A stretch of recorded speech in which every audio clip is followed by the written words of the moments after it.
radio's warning device.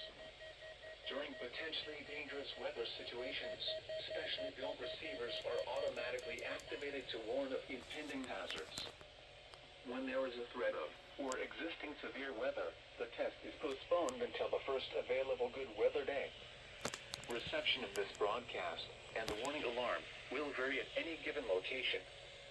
This variability, normally more noticeable at greater distances from the transmitter, may occur even though you are using a good quality receiver in perfect working order.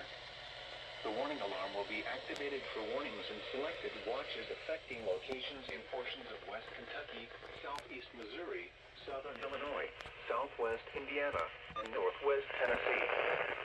This concludes this test of NWR Radio's warning device. We now return to our regular programming.